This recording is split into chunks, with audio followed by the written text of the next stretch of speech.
Hello, Lego over here, and we're back today on F1 2020, and as you can see, we are here at Belgium, and we are here for IXR, which isn't a league that you've seen on my channel before. It stands for International Xbox Racing, and the way this league works is this is kind of a league versus league thing, so there's 10 teams, each with 2 drivers, and each team is representing a league. So I'm driving the Ferrari car, representing the league LBR, which is not a league that you've seen on my channel yet, but you will get to see soon. But because we are all representing leagues, this is more of a constructors focused thing, so I'm not too much focused about the Drivers' Championship. But we're in qualifying right now, and you just saw us complete my banker lap, but it wasn't a great lap at all. It was a 42.2. There were a lot of mistakes on that lap, so there's a lot of time to find. And as we're cutting to the start of our final lap, heading into turn 1, then we're going to try and find a lot of time here. Going out of turn 1, it wasn't great, but we've still somehow found a tenth of a second here. And heading into Eau Rouge and Radion, easy flat, not much to it, just trying to use as much of the track as possible. Now down the Kemmel straight. My PB is a 41.2, so I'm going to try and get close to that on this lap. Heading into Les Combes, and I actually had a lot of trouble with using those curves, which lost me a lot of time, so it wasn't ideal. So definitely a lot more time in that corner as well, in those corners. But heading into No Name, we take No Name pretty nicely, carry a good amount of speed, and we gain a lot of time. Into Pouan then, and we actually end up touching the inside curb, which is not ideal at all. We end up losing a lot of time there. Into the S section, and we don't really hit the curb right, and it messes up the line a lot and forces us to carry a lot less speed. Now through this corner, and on the exit we get a big snap of oversteer, losing us even more time, so we haven't been able to put the lap together here, and we've lost a lot of time because of it. But heading down this straight through these kinks into Francorchamps, easy flat, and now into the chicane. We're going to try and gain a lot of time here using the outside curb on entry, but we missed the first apex, which loses us even more time, so it's been a pretty bad lap, and it's a 41.7, which puts us P5. If we had put the lap together, then maybe it could have been front row, but you know, can't always get the lap together. And you can see the weather forecast here. It's actually going to be a wet start to this race, and as we're on the formation lap right now, you're about to see right here as we head into turn 1, just trying to warm up the tires, and going into the braking zone, you can see the car ahead goes nearly to a complete stop, and in the wet conditions there's simply not enough time or grip to avoid that, and we end up hitting him. And we were disqualified from the formation lap because of that. But with the 5 lights on now, it's lights out, and let's go racing. Our tires are freezing since we weren't able to do the formation lap, so it's been a very slow getaway off the line here into turn 1, and we're taking it very cautiously because I'm sure there will be quite a lot of incidents in the wet here. We've got a car on our right here as we go up the hill towards Eau Rouge, and he ends up getting the position here as we go through up the hill, and the safety car has been deployed as we completely understeer off the track. But the safety car has been deployed. That could have been a lot worse, as we only lost 1 position, which is better than expected, as my tires were ice cold at the start, and so it was still a good start considering we had ice cold tires, and we were lucky not to get caught up in an incident as well. So still a pretty decent start, but as we cut on to the end of this safety car period now, waiting for the leaders to go now. We can barely even see the leaders because of all this spray, but they go now, and heading in to the final chicane, and the AlphaTauri ahead of us, IXR Luca, having a look down the inside of the McLaren up ahead, and heading out of the chicane now, and lots of oversteer. You have to be very careful with the throttle in these wet conditions, but the green flags are waving. IXR Luca having another look down the inside of the McLaren, and it allows us to close up a lot on him mid-corner, but on the exit he's able to pull away so we're going to use a lot of the battery power, and heading into Eau Rouge, we're gaining a lot of time here. Now through Eau Rouge, and we just hit a wall of understeer and end up getting a warning. So our first warning in this race, unfortunate, but we just hit a wall of understeer and there wasn't much that we could do. But heading down the Camel Straight and into Lateral, and IXR Luca is having a move down the inside of the McLaren, which turns to the outside. There's contact with the McLaren, so the McLaren loses out quite a lot of that, the McLaren of Rapids that is. And now into this corner, and we're closing up on the 2 ahead. Just 4/10 is the gap up ahead, and behind us we have KG, who is just half a second behind us as we hit another wall of understeer, nearly going into the wall. So that's not ideal. We lost nearly half a second from that, and through Pouban we're just understeering everywhere. The front tires just not working at this stage of the race, struggling in these wet conditions to say the least. And now heading through the S section, and you can just see the understeer that we're getting here. So it's not ideal at this stage of the race. Still trying to get used to this intermediate conditions on this track, on this setup, so that we have a bit less understeer through here. But heading down the straight now, and we're starting to gain time back on Rapids up ahead of us, and we're going to try and close up on him so we can get a move on with this race. And now heading through Vlanchamon, out of Vlanchamon, and now into the bus stop chicane, and the VSC has been deployed, so that allows us to close up to the guys ahead, and we're going to shortly cut on to the end of the VSC. It just allows us to keep temperature within the tires and save tire wear as we cut on to the end of the VSC then. And the gap up ahead is 9/10 of a second, or make that 1.1 seconds actually.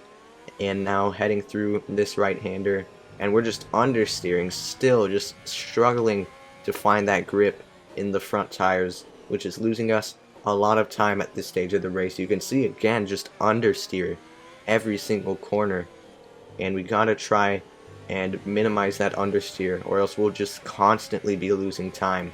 But as we cut on to lap 7 then, we were able to get used to these wet conditions. We ended up finding some pace, finding some grip, and we were able to close up to Rapids up ahead, who's currently P3 or P4. So this is the fight for the podium positions at this early stage of the race as we're heading up Eau Rouge and Radeon, and you can see we get a very nice run out of there.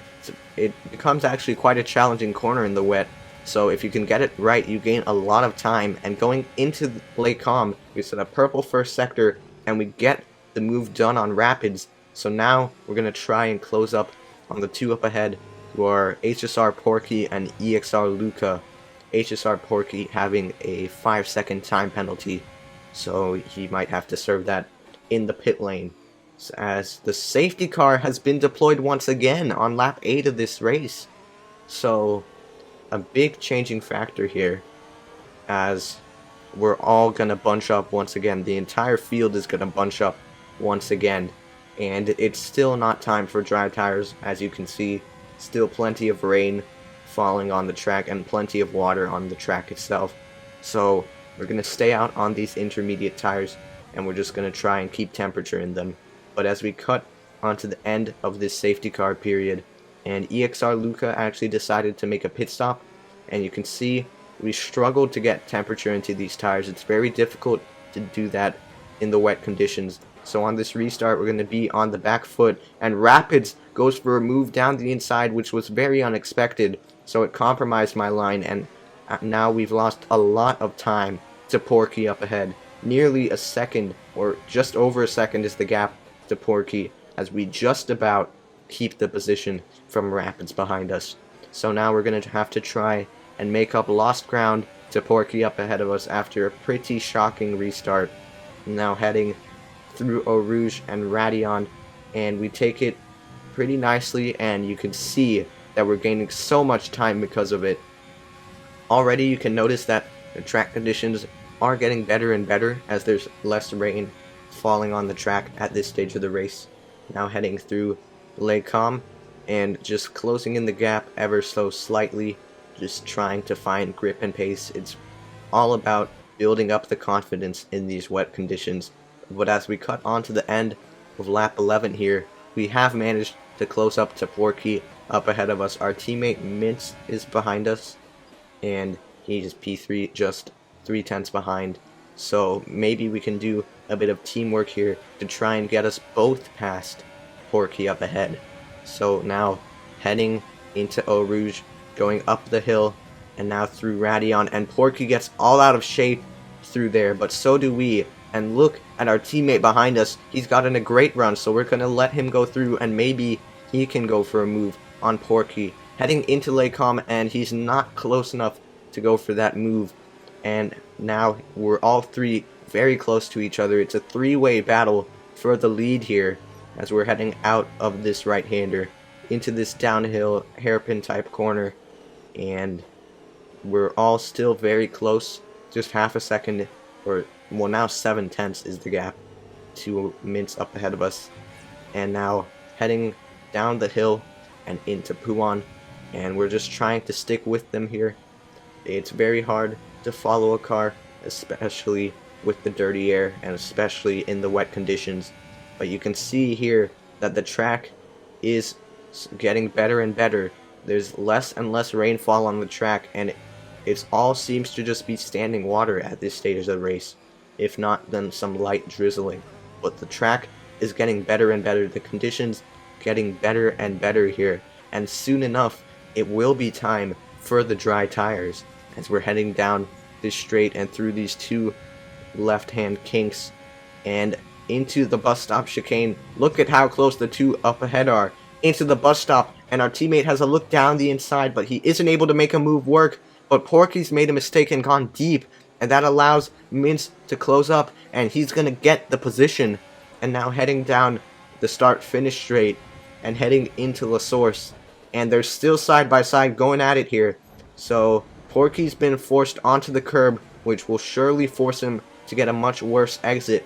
Now going down this little straight as we soon head up the hill, the gap to Porky is just 3/10 of a second. He's gone wide at Eau Rouge and Radion, so look at the run that we have on him. Now heading down the straight, we're going to use the overtake button. We're getting the slipstream from our teammate up ahead. We turn off the overtake button as we thought we had enough overspeed, but it allows Porky to gain some time on the straight and just about keep the position. So close there to getting a position and making it the LBR 1-2, but we weren't able to do that, unfortunately. But we're on lap 13 of this race, and the conditions are just getting better and better, the track conditions, and now exiting No Name Corner, and we're just trying to keep within around half a second to Porky up ahead. But you can see our engine is slightly overheated as I shortly went on to the temperature screen. And right now the safety car has actually been deployed in this race once again, and now we will pit for the dry tires. I think it is time for the dry tires, even if it's not under safety car. The track will slowly get drier and drier, and the dry tires will become faster. So we are 100% going to pit for these dry tires. We're going to pit for the soft compound tire. Even if our teammate comes into the pits, we're going to double stack. We won't lose too much time under safety car from double stacking. And you can see we're confirming that we will box this lap. And you can see even Jeff is confirming a new strategy. He says the mediums, but we're going to go onto our used softs. So not fresh softs, but they're only like a lap or two old softs, so they won't be too bad. And now we're heading into the pit lane. We're going to have to double stack with our teammate. I think pretty much everyone will be going into the pit lane, even if they have to double stack. Now heading into the pits, we have to wait for our teammate Mince to get his car serviced, and now we're going to wait for the pit crew to be ready for us. And you can see we're swapping onto the soft tire. We get held up a lot though by that Red Bull, so we lose a lot of time here. Porky still maintaining position to us, and we only lost one position, and that was to KG. But as we exit the pit lane, you're about to see here that we end up spinning on the pit exit. And because of that crucial mistake, we've gone from P4 down to P7. So yeah, that's probably the silliest mistake I've ever made in a league race, and it's unfortunate to say the least. But heading onto the safety car restart. We still have time to recover from that huge mistake as everyone's closed up on this restart. You can see we're all going now as we head into the bus stop chicane, and now heading out of the bus stop, we're going to try and get the jump on the cars up ahead. We can still recover to a podium, or maybe the win, probably not, but we can still get a podium here as we head into turn 1. Then we go massively out deep as the tires are pretty cold at this stage of the race and there's not much grip at all on the track right now. But heading up the hill now through Eau Rouge and now through Radion, and we're using the overtake button. A lot of the guys ahead are very close to each other. You can see there's 2 guys going side by side as they go into Lake Com, and they're going to lose time to us. And now heading through Lake Com, and there's contact from the guys up ahead, and you can see we're closing in massively through here, and the Racing Point has lost out massively. We're gonna go for a move down the inside into this downhill hairpin, but we make contact and I'm sent into a half spin, and it's completely ruined any chances of me getting that overtake done. And yeah, I went slightly deep and locked up, but I still felt as if I left plenty of room for him on the outside to avoid making contact, but we were sent into a half spin. So yeah, that was pretty annoying, but it ended up losing us a bunch of time, and the tires didn't like that at all. As you can see, we nearly went into a spin because of that half spin earlier, because the tires were simply burning after that half spin. But as we head onto the straight, we've lost out massively here, and we've got to try and recover to get at least some sort of good result. And now heading down this straight here, heading through Blanchimont, we're using the overtake button, and now we're gonna go around the outside at the bus stop, but you can see the Alfa Romeo lags so much, and we just have to back out of that because lag could have ended our race there. So just backing out to be safe, and now heading into turn 1, and we're very close to the Alfa Romeo of Verlies up ahead of us. And now heading down this straight, soon going up the hill. We're using the battery power, and we're gonna turn it off going through Eau Rouge and Radion, but we turn it back on, and look at the overspeed that we have on the Alfa Romeo up ahead of us. We're gonna have a look around the outside. No, we're gonna have a look down the inside here. We're gonna draw alongside into the braking zone, but he, as you can see, he leaves us zero space there to work with, and as it acts like we weren't even there, and ends up just sending me into a spin, which was really frustrating. I reported that to the stewards, and he did get a penalty, luckily, but not too much help for us, because now our race has been completely ruined. If there wasn't already no chance of a podium, there isn't even a chance of a good result now, which is really unfortunate.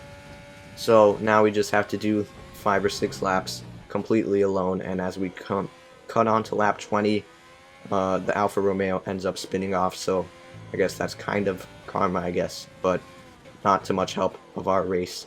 But as we cut on to the end of the final lap, the checkered flag waves, and we're coming home in P9. There was definitely a possibility of the win, if not a podium, but after a couple of incidents, it was completely thrown away, which is frustrating, but we still had both cars in the points, and we ended up having our teammate Mintz winning the race, so still good points for the team. A bit frustrating, of course, because it was definitely not the result I was looking for, but not every league race goes to plan, unfortunately, as you can see the race results on screen here. Not every league race goes to plan, and we're going to have to try and bounce back for next round. But guys, that's going to be it for this video. If you did enjoy it, make sure to leave a like and subscribe, as I post F1 content 3 times per week, Sundays, Tuesdays, and Thursdays. Thank you all so much for watching, and I'll see you in the next one. Goodbye.